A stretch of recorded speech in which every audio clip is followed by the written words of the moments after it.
Skin ഉണ്ടായിരുന്നില്ല, തൊലി full ഇങ്ങനെ പഴുത്ത് ചീഞ്ഞിരിക്കണ ഒരു അവസ്ഥയിലായിരുന്നു.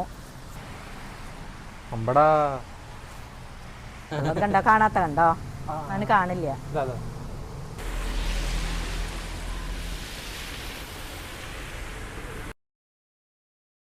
ഈ കാല് 3 പീസാക്കിയ രീതിയിലായിരുന്നു എല്ല് കട്ട് ചെയ്ത്, അപ്പുറത്തെ കാലും കട്ട് ചെയ്തു. Hello guys, welcome back to another video of go കാഴ്ച. ആൻഡ് നമ്മളിന്ന് മഴ പെയ്യുന്നുണ്ട്. സോ നമ്മളിന്ന് ഒരു സ്ഥലം വരെ പോവാണ്. തൃശ്ശൂർ തന്നെയുള്ളൊരു പെറ്റ് റെസ്ക്യൂ സ്റ്റേഷനിലേക്കാണ് നമ്മൾ പോകുന്നത്. അവിടെ ചെന്ന് നമുക്കവിടെ കാണാൻ കുറേ ആൾക്കാരുണ്ട് ആൻഡ് സ്പെഷ്യലായിട്ടുള്ള ഒരാളും കൂടി ഉണ്ട്. സോ നമ്മളിന്ന് അവരെ കാണാനായിട്ടാണ് പോകുന്നത്. ഞാനും എൻ്റെ ഫ്രണ്ടും കൂടിയാണ് പോകുന്നത്. സോ നമ്മൾ ബസ്സിലാണ് പോകുന്നത്. ഇപ്പോൾ ഓൾറെഡി നല്ല മഴ പെയ്യുന്നുണ്ട്, നല്ല കാർമേഘമുണ്ട്, ഫുൾ കെട്ടിമൂടി കിടക്കുകയാണ്. ആൻഡ് ഇപ്പോൾ പെയ്ത് തുടങ്ങിയിട്ടുണ്ട് വീണ്ടും. സോ പെട്ടെന്ന് ബസ് പിടിക്കാം.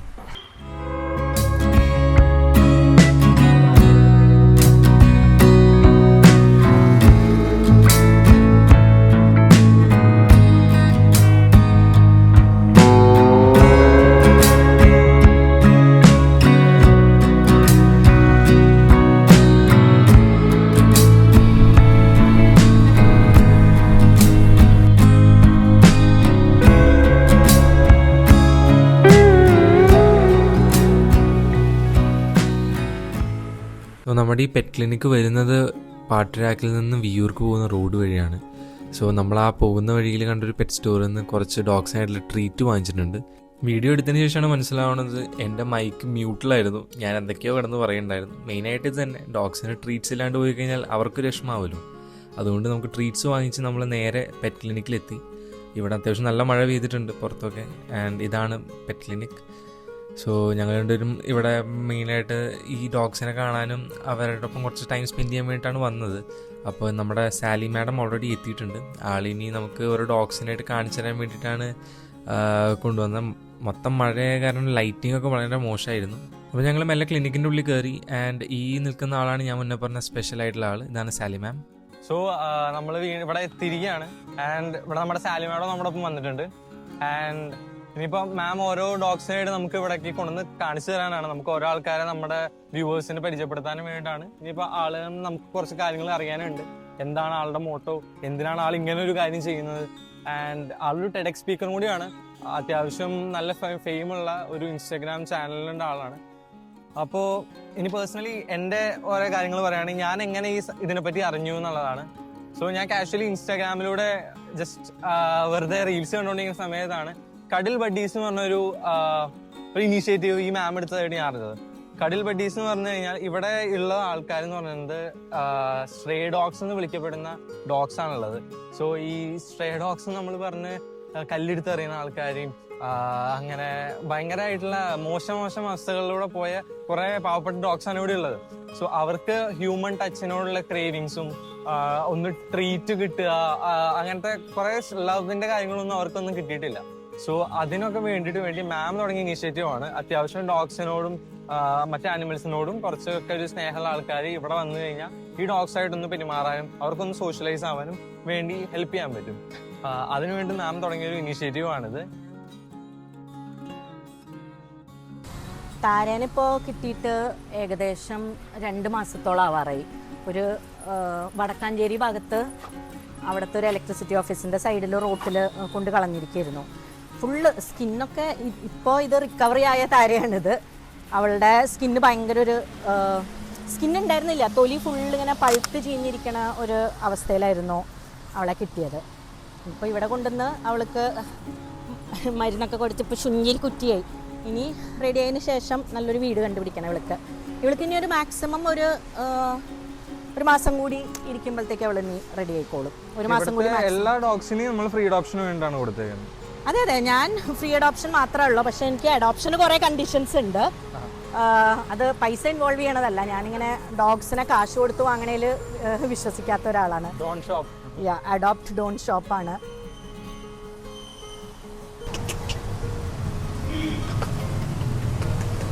ട്രീറ്റ് കൊടുത്താലോ? രണ്ടെണ്ണം. ട്രീറ്റ് എടുത്തോളൂ. അന്വേഷിച്ചിട്ട് വരാം അങ്ങനത്തെ വല്ല ഇല്ല, നമുക്ക് ഫസ്റ്റ് നമുക്ക് അറിയാൻ തന്നെ ഇല്ല ആരാണ് ഇവരെ കൊണ്ട് കളയണേന്ന് നമുക്ക് അറിയാനൊരു മാർഗ്ഗമില്ല. ഇവര് രാത്രി സമയം അല്ലെങ്കിൽ ആൾക്കാരും ഇല്ലാത്തൊരു സമയത്താണ് എപ്പോഴും കൊണ്ടുവന്ന് ഈ ഉപേക്ഷിക്കുക. അപ്പം അങ്ങനെ ഒരു വളരെ കുറച്ച് കേസുകളിലാണ് നമുക്ക് അങ്ങനെ ഉപേക്ഷിച്ച ആൾക്കാർ ആരാന്ന് കണ്ടുപിടിക്കാൻ പറ്റിയിട്ടുള്ളൂ. അപ്പം ഇവിടെയുള്ളൊരു ഇങ്കി എന്ന് പറഞ്ഞൊരു ആളുണ്ട്, ഞാൻ കാണിച്ചു തരാം അവളെ. അപ്പോൾ അവളുടെ കൊണ്ട് കളഞ്ഞ ആളെ നമുക്ക് കിട്ടി. എന്നിട്ട് ഇവിടെ വെസ്റ്റ് സ്റ്റേഷനിൽ ഇപ്പോൾ കേസ് രജിസ്റ്റർ ചെയ്തിട്ടുണ്ട്. അപ്പോൾ ഇങ്കിയുടെ കിട്ടി. പക്ഷേ ഇവളൊക്കെ ഏകദേശം ഒരു മാസത്തോളം അവൾ റോട്ടിലായിരുന്നു. റോട്ടിൽ അവർ കളഞ്ഞതിന് ശേഷം ഒരു മാസത്തിന് ശേഷമാണ് ഞാൻ അറിഞ്ഞത് ഇങ്ങനെ ഒരു ഡോഗിനെ കളഞ്ഞിട്ടുണ്ട്. അപ്പോൾ പോയി നോക്കിയപ്പോൾ ഭയങ്കര ഒരു മോശാവസ്ഥയിൽ ഇങ്ങനെ ഒലിച്ച് മേത്തുനിന്നൊക്കെ ഇങ്ങനെ ലിക്വിഡ് ഊസ് ചെയ്യായിരുന്നു. അവളുടെ ഫർ ഉണ്ടായിരുന്നില്ല, സ്കിന്ന് മാത്രം. പിന്നെ ഫുള്ള് മുറിവുകളൊക്കെ ആയിട്ട്. കാരണം ഇവർ ഇങ്ങനത്തെ ബ്രീഡ് ഡോഗ്സ് വീട്ടിൽ വളർത്തിയ ഡോഗ്സിന് റോട്ടിൽ സർവൈവ് ചെയ്യാൻ അറിയില്ല. അപ്പോൾ റോട്ടിലത്തെ വേറെ ഡോഗ്സിന്, ഇപ്പോൾ റോട്ടിൽ ജനിച്ച് വളർന്ന ഡോഗ്സിന് അവർക്ക് ഫുഡ് അന്വേഷിക്കാനും കാര്യങ്ങളൊക്കെ അറിയാം. അപ്പോൾ ഇവർക്ക് അറിയില്ല. അപ്പോൾ ഇവളിങ്ങനെ ആരെങ്കിലും വല്ല ഫുഡ് കൊടുത്താൽ കഴിക്കുന്നല്ലാണ്ട് അങ്ങനെ പട്ടിണി കിടന്ന് ഭയങ്കര ഒരു മോശാവസ്ഥയിലായിരുന്നു. നമ്മൾ പോയപ്പോൾ ആൾക്കാർ പറയണ്ടായിരുന്നു ഇവളുടെ മേത്തത്തൊരു സ്മെല്ല് കാരണം കല്ലെറിഞ്ഞ് ഓടിപ്പിക്കായിരുന്നു. ഇവളെ ഞാൻ വിളിച്ച ഉടനെ അവൾ നേരെ കയറി വന്ന് ഇവിടുത്തെ ഈ ഹോസ്പിറ്റലിലത്തെ ഒരു ആംബുലൻസ് ഉണ്ട്, അപ്പം അതിലാണ് എടുക്കാൻ പോയത്. അവൾ നേരെ വണ്ടിയിൽ കയറി സുഖമായിട്ട് നല്ല കുട്ടിയായിട്ട് വന്ന്. അവൾക്കത് കാരണം എൻ്റെ അടുത്ത് ഭയങ്കര ഒരു അറ്റാച്ച്മെൻറ്റ് കൂടുതല. അവളെ അങ്ങനെ എടുത്തിട്ട് വന്ന കാരണം. ശരിയാണോ? ശരിയല്ലല്ലോ. ശരിയാണോ? ആണോ? ആണെങ്കിൽ ആണെന്ന് പറ. സംസാരിക്കും നീ താരക്കുട്ടിയെ. ഞങ്ങൾക്ക് ഇവിടെയൊക്കെ കുറച്ചിപ്പോൾ സ്കിന്നിൻ്റെ ബാക്കിയുണ്ട്. സ്കിന്നിൻ്റെയൊക്കെ കുറച്ച് പാച്ചുകൾ ബാക്കിയുണ്ട്. പക്ഷെ അതല്ലാണ്ട് നല്ല റിക്കവറി ആയിട്ടുണ്ട്. അത്യാവശ്യം നല്ല കോട്ട് വന്നിട്ടുണ്ട്. ഒരു സുന്ദരി കുട്ടിയാവും അവള്. നല്ല സുന്ദരിയാവും. ഒരു 1 month ഒക്കെ കഴിയുമ്പോഴത്തേക്ക് ഇനി നല്ല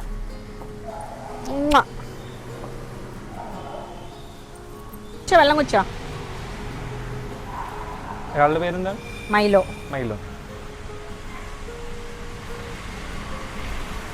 ഏജുകാരനാണ് കളഞ്ഞിരിക്കണേ. പിന്നെ അവന് ഏജിൻ്റെ ആയിട്ട് കണ്ണ് കാണൽ കുറച്ച് കുറവാണ്, അധികം വിഷനില്ല, ഭയങ്കര പാവാണ്. ഇങ്ങനത്തെ ഏജുള്ള ഡോഗ്സിനെ അഡോപ്ഷൻ ആക്കലും ഭയങ്കര പാടാണ്. ആരും ഇങ്ങനത്തെ ഡോഗ്സിനെ എടുക്കാനായിട്ട് വരില്ല. ഏറ്റെടുക്കാനായിട്ട് ആൾക്കാർക്ക് എല്ലാവർക്കും പപ്പി വേണം, കുഞ്ഞി ഡോഗ് വേണം, പപ്പി വേണം, കാണാൻ നല്ല ഭംഗിയുള്ള ഡോഗ് വേണം. അപ്പോൾ ആൾക്കാരുടെ ഒരു ബ്യൂട്ടി കൺസെപ്റ്റിലുള്ളൊരു ഡോഗല്ല പാവം മൈലോ. ഇല്ല കുഞ്ഞേ മൈലോനെ കിട്ടുമ്പോൾ മൈലോൻ്റെ ഒരു ചെവിയിൽ ഭയങ്കര പഴുത്ത് ഫുൾ ഇൻഫെക്ഷനായി മാഗറ്റ്സ് ഒക്കെ വന്നിട്ടായിരുന്നു ഈ ഒരു ചെവി. പിന്നെ ട്രീറ്റ് ചെയ്ത് റെഡിയായി. ഇപ്പോൾ അങ്ങനെ ഒരു ഏജ് റിലേറ്റഡ് അല്ലാണ്ട് വേറൊരു അങ്ങനെ ഒരു പ്രശ്നമൊന്നുമില്ല അവന്. മൈലോ എന്താ നോക്ക് പാപ്പ. മൈലോ സിറ്റൊന്നും ചെയ്യില്ല. മൈലോന് നേരെ പാപ്പം കൊടുക്കലേ നടക്കും. അവന് കാണാത്ത കാരണം ഇട്ട് കൊടുത്തവന് എടുക്കാൻ പറ്റില്ല. മണം വെച്ചിട്ടാണ് പാവം. ഉണ്ട്, ചെറുതായിട്ടുണ്ട് വിഷൻ. ഫുൾ ബ്ലൈൻഡ് അല്ല പക്ഷെ ഒരു ചെറിയൊരു കാറ്ററാക്ട് ഉണ്ട്. രണ്ട് കണ്ണിലും കാറ്ററാക്റ്റാ. അല്ല ഓൾഡസ്റ്റ് ആണെങ്കിലും ഇത് ക്യൂട്ടസ്റ്റ് ആണ്. പാവണം. രണ്ടെണ്ണം ഒരുമിച്ച് വെച്ചു. കുട്ടി ആകെ നനഞ്ഞോ? ആകെ നനഞ്ഞു. ഞാൻ സാധാരണ ഏതൊരു ഡോഗിനെ റെസ്ക്യൂ ചെയ്ത് ഇങ്ങോട്ട് കൊണ്ടുവന്നാലും അവരാദ്യം ഞാൻ വന്ധീകരിക്കാറ് പതിവ് ഇവിടെ. അപ്പോൾ തന്നെ അവരെ സ്റ്റെറിലൈസ് ചെയ്യും. കാരണം അവരത് കഴിഞ്ഞ് കൊണ്ടുപോകുന്ന വീടുകളിൽ ബ്രീഡിങ്ങിന് യൂസ് ചെയ്യാണ്ടിരിക്കാൻ. പക്ഷേ മൈലോനെ ഞാൻ ചെയ്തില്ല. കാരണം അവൻ്റെ ഈ ഏജ് കാരണേ, ഈ 10+ ഏജ് ആയിട്ട് ഇരിക്കുന്ന സ്ഥിതിക്ക്, പിന്നെ മെയിൽ ഡോഗും ആയ കാരണം അത്ര നിർബന്ധമല്ല. ഫീമെയിൽസ് ആണെങ്കിൽ എനിക്ക് എപ്പോഴും പേടിയാണ്. കാരണം നമ്മൾ റെസ്ക്യൂ ചെയ്ത് മിക്കവാറും ബ്രീഡേഴ്സൊക്കെ ആവും ഉപേക്ഷിച്ചിട്ടുണ്ടാവുക. അത് കഴിഞ്ഞ് റെസ്ക്യൂ ചെയ്തതിന് ശേഷം വീണ്ടും അവരെ എടുക്കണ വീട്ടുകാർ കൊണ്ടുപോയിട്ട് വെറും ഒരു കുട്ടികളെ ഉണ്ടാക്കണ മെഷീനായിട്ട് ഉപയോഗിക്കണ്ടെന്ന് വിചാരിച്ചിട്ട് എപ്പോഴും മന്ദീകരിക്കും. വാ പൊന്നു വാ. ഇപ്പം അവിടെ വീണ്ടും എത്ര വട്ടാ നീ മൂത്രമൊഴിക്കണേ? ഞാൻ പറയായിരുന്നു ഈ മൂത്രമൊഴിക്കണതേ ഇവരുടെ ടെറിട്ടറി മാർക്ക് ചെയ്യണതാ. അപ്പൊ ഇത് എന്റെ സ്ഥലമാണ് എന്ന് വേറെ ഡോഗ്സിനെ അറിയിക്കലാണ് അവന്റെ ഉദ്ദേശം. വണ്ടി പോയടാ അവൻ കൊണ്ടുപോയത്. ഇത് അവന്റെ ടെറിട്ടറി ആണ്. അത് ലൈസൻസ് ഉണ്ടോ? ലൈസൻസ് ഉണ്ടോ നിനക്ക്? വേറെ ഡോഗ്സിനെ കാണിക്കാൻ വേണ്ടിയിട്ടാണ് യൂഷ്വലി അവരത് ചെയ്യുക. ബാ കഴിക്കേ, അതവന് കുറച്ചും കൂടി ഈസിയർ.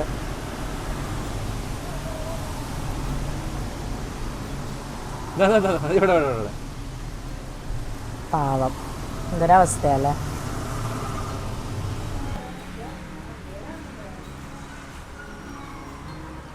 എനിക്ക് വെള്ളം കൂടിയുടെ ഫുൾ കോൺസെൻട്രേഷനിലാണ് എനിക്ക്. കിട്ടിയിട്ട് ഏകദേശം ഒരു മാസം ആവണേ ഉള്ളൂ. അവളെ കേരളവർമ്മ കോളേജ് ഉണ്ട് ഇവിടെ. കേരളവർമ്മ കോളേജിൻ്റെ ഗ്രൗണ്ടിൻ്റെ ബാക്കിലാണ് കൊണ്ട് കളഞ്ഞിരുന്നത്.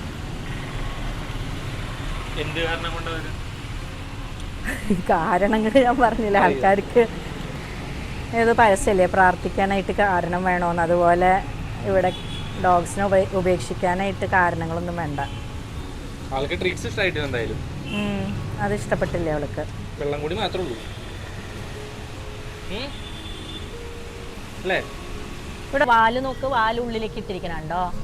വാലുള്ളിലേക്ക് ഇടുന്നത് ഒരു ചെറുതായിട്ടൊരു പേടിയുള്ളപ്പോഴാണ് ഡോഗ്സിൻ്റെ ആ ഒരു പോസ്ചർ. അവർ കംഫർട്ടബിൾ ആയ വാല് പുറത്തേക്ക് വരും. ഇതാണ് ടോണി. ഇവിടെ തന്നെ യെസ്, ടോണി ഇവിടെ തന്നെയാണ് വർക്ക് ചെയ്യണേ. ടോണി ഇവിടെ ഹോസ്പിറ്റലിൻ്റെ കാര്യങ്ങളൊക്കെ മാനേജ് ചെയ്യും.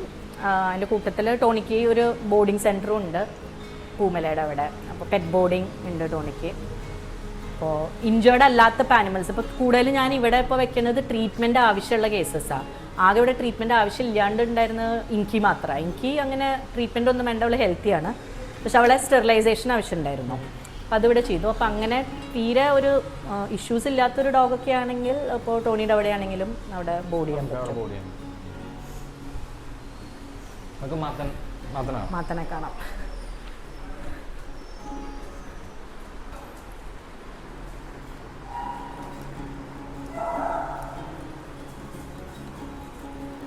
ശരിക്കും തക്കൂട് തന്നെയാണ്. തക്കുടുവിനും ഫുള്ള് സ്കിൻ ഇഷ്യൂസ് ആകണ്ടോ. തക്കുടുവിനെ കൊണ്ടുവരുമ്പോൾ ഇതിനേക്കാളും ഭയങ്കര മോശമായിരുന്നു. ഇപ്പോൾ ഒരു വട്ടം അത് റിക്കവറി ആയതാണ്, പിന്നെ വീണ്ടും ഭയങ്കര മോശം. അതിൻ്റെ പൊന്നെ എന്താ കൊടുത്തോ ഇനിയും കൊടുത്തോ. അത്രയൊന്നും കൊടുത്ത ഇവർക്ക് ട്രീറ്റ്സ് ആയിട്ട് കൊടുത്തിട്ട് കാര്യം, ഇവർക്കത് എന്തും നമ്മൾ ഫുഡായിട്ട് കൊടുക്കണം. അവിടെ താരക്ക് മുഷുമ്പായി മൊത്തം നിങ്ങൾക്ക് തന്നെയാണ്. സോ അടുത്തത് ഞാൻ ഇത് കൊണ്ടുവന്ന മെയിൻ റീസൺ മാത്തൻ എന്ന് പറഞ്ഞാൽ നമ്മുടെ പിറ്റ്ബുൾ മുകളിലുണ്ട്. മാത്തൻ്റെ സ്റ്റോറി മാം തന്നെ പറഞ്ഞു തരും.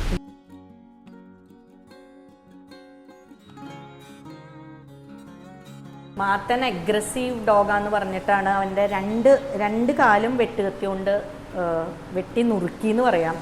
അയ്യോ അച്ഛനാ കെന്ന അത് സാരില്ല. മടിയിൽ തല വെച്ചു അമ്മയുടെ പൊന്നു മടിയിൽ തല വെച്ചു. Good boy. അവൻ്റെ രണ്ട് കാലും വെട്ടി. ഈ കാല് 3 പീസാക്കിയ രീതിയിലായിരുന്നു എല്ല് കട്ട് ചെയ്ത്, അപ്പുറത്തെ കാലും കട്ട് ചെയ്തു. അത് കഴിഞ്ഞിട്ട് മാത്തനെ ഇവിടെ ഞാൻ കൊണ്ടുവന്ന് മണ്ണുത്തിയിൽ വെച്ചിട്ടാണ് സർജറി ചെയ്തത്. ആ കാലിൻ്റെ ഉള്ളിൽ മാത്തന് മറ്റേ ഇൻറ്റേർണൽ ഫിക്സേഷൻ എന്ന് പറഞ്ഞൊരു മെറ്റൽ റോഡ് വെച്ചിട്ടാണ് അപ്പുറത്തെ കാലിൽ. ആ സർജറി ഇപ്പോൾ കഴിഞ്ഞിട്ട് ഏകദേശം 1.5 മാസമായിട്ടുണ്ട്. പിന്നെ ഈ കാലിൽ പുറത്ത് നട്ട് ഇങ്ങനെ ബോൾട്ടൊക്കെ വെച്ചിട്ടാണ് ഇപ്പോൾ ഫിക്സ് ചെയ്തിരിക്കുന്നത്. ഇതിപ്പോൾ ഏകദേശം ഇനി ഒരു 3 ആഴ്ചയും കൂടി എടുക്കും അത് ഉണങ്ങാൻ. അത് കഴിഞ്ഞിട്ടാണ് അവന് ഇനി എത്രത്തോളം നടക്കാൻ പറ്റും ഓടാൻ പറ്റും എന്നൊക്കെ നമുക്ക് പറയാൻ പറ്റുള്ളൂ. ഇവനെ വളർത്തിയിരുന്ന വീട്ടുകാർ അവർ പുറത്തേക്ക്, അവർക്ക് ഇങ്ങനെ ചുറ്റുമതിലൊന്നും ഉണ്ടായിരുന്നില്ല, ഒരു ചെറിയ വീടായിരുന്നു. അപ്പോൾ അവർ പുറത്തേക്ക് ഇങ്ങോട്ട് പോയ സമയത്ത് ഇവൻ കെട്ടിയിട്ടിരിക്കുകയായിരുന്നു. അപ്പോൾ ഇവൻ്റെ ആ ഒരു ചെയിൻ പൊട്ടിയിട്ട് ഇവൻ പുറത്തേക്ക് ഇറങ്ങി. അപ്പോൾ മിക്കവാറും ഇവൻ ആൾക്കാരെ കണ്ടപ്പോൾ ഓടിപ്പോയിണ്ടാവും അവരുടെ നേരേക്ക്. അപ്പോൾ അക്രമകാരിയാണ്. പിന്നെ പിറ്റ്ബുൾസിന് പൊതുവേ ഒരു ചീത്തപ്പേരാണല്ലോ, അവർ അഗ്രസീവ് ആണ് എന്നുള്ള ഒരു പേര് കാരണം അവർ നേരെ വാക്കത്തി വെച്ചിട്ടാണ് ഇവനെ അറ്റാക്ക് ചെയ്തത്. അങ്ങനെ ഒരു അഗ്രസീവ് ഡോഗായിരുന്നെങ്കിൽ അങ്ങനെ വെട്ടിയ ആൾക്കാരുടെ കൈയുണ്ടാവില്ല. അവരൊന്നും ആരെയും അവൻ ഉപദ്രവിച്ചിട്ടില്ല. പക്ഷെ ഇവന് വേറെ ആനിമൽസിനെ പറ്റില്ല കേട്ടോ. അവന് വേറെ ഡോഗ്സിനെ വലിയ താല്പര്യമില്ല. അവന് മനുഷ്യരോടാണ് ഭയങ്കര ലവ്. പിറ്റ്ബുള്ളിൻ്റെ ബ്രീഡിങ് ഇന്ത്യയിൽ ബാൻ ചെയ്തല്ലോ. അപ്പോൾ അതിനുശേഷം കുറേ പേര് ഈ പിറ്റ്ബുൾസ് ഉള്ള ആൾക്കാർ ബ്രീഡിങ്ങിനായിട്ട് യൂസ് ചെയ്തിരുന്ന ആൾക്കാരൊക്കെ അവരുടെ കയ്യിലുള്ള പിറ്റ്ബുൾസിനെയൊക്കെ റോട്ടിൽ ഉപേക്ഷിക്കുക ചെയ്തിരിക്കുന്നത്. ഇപ്പോൾ എനിക്ക് കഴിഞ്ഞ കുറച്ച് മാസങ്ങളായിട്ട് എനിക്ക് ഇവൻ എൻ്റെ തേർഡ് പിറ്റ്ബുൾ റെസ്ക്യൂ ആണ്. ആപ്പിൾ എന്ന് പറഞ്ഞിട്ടൊരു ഡോഗിനെ കൊച്ചിയിൽ നിന്ന് റെസ്ക്യൂ ചെയ്തിട്ടുണ്ടായിരുന്നു. പിന്നെ നമ്മുടെ ഇൻകി, പിന്നെ മാത്തൻ മൂന്നാമത്തെ പിറ്റ്ബുള്ളാണ്. ഭയങ്കര അഡോറബിൾ സ്വഭാവമാണ്. ഈ ഡോഗ്സിൻ്റെ ഒക്കെ ഒരു ക്യാരക്ടർ എന്ന് പറഞ്ഞാൽ നമ്മളവരെ എങ്ങനെ വളർത്തണു അതാണ്. ബേസിക്കലി എല്ലാവരും പപ്പിയായിട്ട് ജനിക്കണത് വളരെ ഫ്രണ്ട്ലി ആയിട്ടും ആൾക്കാരെയൊക്കെ ഇഷ്ടമായിട്ടാണ്. പിന്നെ ആൾക്കാർ കടിക്കാൻ വേണ്ടി വളർത്താം, അടിച്ച് വളർത്താം, അങ്ങനെയൊക്കെ ചെയ്യുമ്പോൾ ഇവർ അതിനനുസരിച്ചിട്ടുള്ള അഗ്രഷൻ അവർക്ക് വരണതാണ്. സോ ഇനി ചോദിക്കാനുള്ള മാമിന്റെ പേഴ്സണൽ ആയിട്ടുള്ള കാര്യം, ഈ ഒരു ജേർണി സ്റ്റാർട്ട് ചെയ്യണത് എങ്ങനെയായിരുന്നു? ഞാൻ ഏകദേശം ഇപ്പോൾ ഒരു 20+ years ആയിട്ട് ആനിമൽ വെൽഫെയർ ചെയ്യുന്നുണ്ട്. അതിലൊരു 10 years ആയിട്ട് പ്രൊഫഷണലി ചെയ്യുന്നുണ്ട്. ചെറുപ്പം തൊട്ടേ ആനിമൽസിനോട് ഭയങ്കര ഇഷ്ടമാണ്. ജനിച്ചു വളർന്നപ്പോൾ ആനിമൽസ് ഉണ്ടായിരുന്നു ചുറ്റും. പിന്നെ മനുഷ്യരെക്കാളും നന്ദിയുള്ളവരും വിശ്വസിക്കാൻ പറ്റുന്നവരും ആനിമൽസ് ആണ് എന്നുള്ളൊരു ഫീലിംഗ് ആണ് എനിക്കിപ്പോൾ. ആൻഡ് ഈ ഒരു കടിൽ ബഡീസ് അതിന്റെ ഒരു സ്റ്റാർട്ടിങ് കണ്ടിട്ടാണ് ഞാനടക്കം കുറെ ആൾക്കാർ ഇവിടെ വന്നത്. ഞാൻ അറിഞ്ഞതും ഇങ്ങനെ തന്നെയാണ്. ഞാനൊരു ദിവസം ഇൻസ്റ്റാഗ്രാം റീൽസ് കണ്ടുകൊണ്ടിരിക്കുമ്പോഴാണ് മാമിന്റെ റീൽ പെട്ടെന്ന് പോപ്പപ്പ് ആയതും അതിന് ഞാൻ എന്താ പറയാ ആ ഗ്രൂപ്പിൽ ജോയിൻ ആയതും പിന്നെ കാര്യങ്ങളൊക്കെ അറിയണത്. അത് ആക്ച്വലി വളരെ റീസെന്റ് ആയിട്ടുള്ളൊരു സംഭവമാണ്. അപ്പോൾ എപ്പോഴും ഞാൻ ഒറ്റയ്ക്കാണ് ഇത് മാനേജ് ചെയ്യണത്. അപ്പോൾ റെസ്ക്യൂ ചെയ്തിട്ട് ഇപ്പോൾ ഡോഗ്സിനെ ഇപ്പോൾ ഞാൻ ഇവിടെ കൊണ്ടുവന്ന് അഡ്മിറ്റ് ചെയ്ത് കഴിഞ്ഞാലും ചിലപ്പോൾ മാസങ്ങൾ എടുക്കും അവരുടെ ഒരു റിക്കവറി ആവാനും അഡോപ്ഷൻ ആവാനും. അപ്പൊ ഈ മാസങ്ങളോളം ഇവര് അങ്ങനെ ഒരു അറ്റൻഷൻ എന്നല്ല പറയാ, എന്താ ലൈക്ക് ആൾക്കാരുടെ ഒരു ലവിങ് ടച്ച് കിട്ടാനൊക്കെ ആയിട്ട് ഭയങ്കരമായിട്ട് അവർക്കൊരു കൊതിയാണ്. ഭയങ്കര ഒരു ഡിപ്രഷനിലേക്ക് പോകും ഈ റെസ്ക്യൂഡ് ആനിമൽസ്. അപ്പോൾ ഞാൻ വിചാരിച്ചു ഇങ്ങനെ ഒരു ഇനീഷ്യേറ്റീവ് സ്റ്റാർട്ട് ചെയ്യുകയാണെങ്കിൽ തൃശ്ശൂരിൽ തന്നെ കുറെ പേർക്ക് ഇപ്പോൾ വീട്ടിൽ ഡോഗിനെ വളർത്താനുള്ള സാഹചര്യം ഉണ്ടാവില്ല, വീട്ടുകാർ സമ്മതിക്കുന്നില്ല, അല്ലെങ്കിൽ പാർട്ട്ണർ സമ്മതിക്കുന്നില്ല. അപ്പൊ ഇങ്ങനത്തെ ആൾക്കാർക്ക് ഡോഗ്സ് ആയിട്ട് ഇടപഴകാനുള്ള ഒരു ഓപ്പർച്യൂണിറ്റിയും പ്ലസ് എൻ്റെ കുട്ടികൾക്ക് ആൾക്കാരുടെ ഒരു ടച്ച് കിട്ടാനും ഒരു ലവ് അനുഭവിക്കാനും ഉള്ളൊരു, അപ്പൊ അവരുടെ അത് ഹീലിംഗ് തന്നെ. ഇങ്ങനത്തെ ലവ് കിട്ടണ എൻ്റെ ഒരു വിശ്വാസത്തില് മരുന്നിനേക്കാളും എന്ത് ട്രീറ്റ്മെന്റിനേക്കാളും ആ ഒരു ഹ്യൂമൻ ലവ് കിട്ടിക്കഴിഞ്ഞാൽ അവര് റിക്കവറി ആവും, അവർ റിക്കവർ ഫാസ്റ്റർ ആവും. അപ്പോൾ അങ്ങനെയാണ് ഇത് സ്റ്റാർട്ട് ചെയ്തത്. ഇപ്പോൾ ഏകദേശം ഒരു 100 മെമ്പേഴ്സായി ഒരാഴ്ചക്കുള്ളിൽ. അത് കാരണം ഭയങ്കര സന്തോഷമുണ്ട്. തൃശ്ശൂര് ഇതിനോടൊക്കെ താല്പര്യമുള്ള ആൾക്കാരുണ്ട് എന്ന് അറിയുമ്പോൾ. അപ്പോൾ അങ്ങനെയാണ് ഇപ്പോൾ ഇനീഷ്യലി ഞാൻ ഉദ്ദേശിച്ചത് ജസ്റ്റ് ഇവിടെ വന്ന് ഇവരൊക്കെ കൊഞ്ചിക്കാന്നാണ് ഞാൻ ഉദ്ദേശിച്ചത്. പക്ഷെ ഇപ്പോൾ കഴിഞ്ഞ ഒരാഴ്ചയായിട്ട് ആ ഗ്രൂപ്പിലുള്ളവർ റെസ്ക്യൂസിന് വരയ്ക്ക് ഹെൽപ്പ് ചെയ്യുന്നുണ്ട്. ഇപ്പോൾ ഒരു അയ്യന്തോളുള്ള ഒരു ഡോഗിനെ കഴിഞ്ഞ 3 ദിവസമായിട്ട് നമ്മൾ സെർച്ച് ചെയ്തുകൊണ്ടിരിക്കുക, ഒരു തലയിലൊരു വൂണ്ടായിട്ട്. അപ്പോൾ ആ ഗ്രൂപ്പിലത്തെ മെമ്പേഴ്സ് പലരും സെർച്ചിൽ ഹെൽപ്പ് ചെയ്യാനായിട്ട്, അവരുടെ വണ്ടി കൊണ്ടുവരാനായിട്ട് എല്ലാം ഹെൽപ്പ് ചെയ്യുന്നുണ്ട്. അപ്പോൾ നല്ലൊരു തുടക്കം. സോ അങ്ങനെ ഞാനും ഇത് കണ്ടിട്ടാണ് ഇവിടെ വന്നത്. സോ ഇനിയും തൃശ്ശൂര് ഇങ്ങനത്തെ ആഗ്രഹങ്ങളുള്ളവർക്ക് ഈ വീഡിയോ എത്രത്തോളം ഹെൽപ്ഫുൾ ആവുമെന്ന് എനിക്കറിയില്ല. കാണുന്നവർക്ക് ഇവർക്ക് ഹെൽപ്പ് ചെയ്യാനോ ലൈക്ക് മാം അങ്ങനെ ഫിനാൻഷ്യലി അതിനൊന്നും നമുക്ക് വേണ്ടി ആവശ്യപ്പെടുന്നില്ല. നിങ്ങൾ ജസ്റ്റ് നിങ്ങളുടെ ആ ഒരു ടൈം അത് മാത്രം ഇവിടെ നിന്ന് കുറച്ചു നേരം ഇവർക്ക് വേണ്ടി സ്പെൻഡ് ചെയ്യാൻ പറ്റുകയാണെങ്കിൽ ഇവർക്കും അത് കാണുന്ന നമുക്കും വളരെ ഒരു ഹാപ്പിനെസ് ആണ് എല്ലാത്തിനും ഫ്യൂൽ എന്ന് പറയുന്നത്. സോ ഇന്ന് ഈ ഒരു ഈവനിങ് നമ്മൾ പ്രതീക്ഷിച്ച പോലെ ആയിരുന്നില്ല. നല്ല മഴ പെയ്തു ആകെ, എന്താ പറയുക. പക്ഷെ നമ്മുടെ ഡോഗ്സ് എല്ലാവരും നല്ല ഹാപ്പി ആയിരുന്നു. എന്റെ എക്സ്പീരിയൻസ് വരാണെങ്കിൽ ഇനിയും വരാൻ ഞാൻ മാക്സിമം ട്രൈ ചെയ്യും. എനിക്ക് മഴയില്ലാത്ത എനിക്ക് തിരിച്ചു കൊണ്ട ഡേറ്റ് എന്താണെന്ന് എനിക്കറിയില്ല. പക്ഷെ അതിന് മുന്നേ എപ്പോഴെങ്കിലും എനിക്ക് ഫ്രീ ആകുന്ന ഒരു ദിവസം കിട്ടുകയാണെങ്കിൽ ഞാൻ എന്തായാലും വരും. നിങ്ങളും വരാൻ ട്രൈ ചെയ്ത് നോക്കുക. ഇവിടെയുള്ള കുറെ പേർക്ക് നിങ്ങളുടെ സ്നേഹം ആവശ്യമുണ്ട്. സോ അത്രേ ഉള്ളൂ ഇന്നത്തെ video. Thank you, Shalu ma'am. Thank you so much for ഇന്നത്തെ വീഡിയോ. So അത്രേ ഉള്ളൂ. Welcome. Thank you for watching Go Kaisha. Stay tuned for other travel videos. Bye. വിയൂരുള്ള തൃശ്ശൂർ പെറ്റ് ക്ലിനിക്കിന്റെ ടീമാണ് ഇപ്പോൾ ഉള്ളത്. വിഷ്ണു, ഡോക്ടർ ഫാസി, ടോണി എല്ലാവരും കൂടിയിട്ടാണ് ഇപ്പൊ ഹെൽപ്പ് ചെയ്യണത് ഈ കുട്ടികളെ ഇവിടെ വെച്ച് അവരുടെ ട്രീറ്റ്മെന്റും കാര്യങ്ങൾക്കൊക്കെ. പിന്നെ ഇതിന്റെ ഒരു മെയിൻ ആളുണ്ട്, ഡോക്ടർ മിഥുൻ. ഡോക്ടർ ഇപ്പൊ ഇവിടെ ഇല്ല. അപ്പോൾ നമ്മളെല്ലാവരും കൂടിയിട്ടാണ് ഈ കാര്യങ്ങളൊക്കെ ചെയ്യുന്നത്.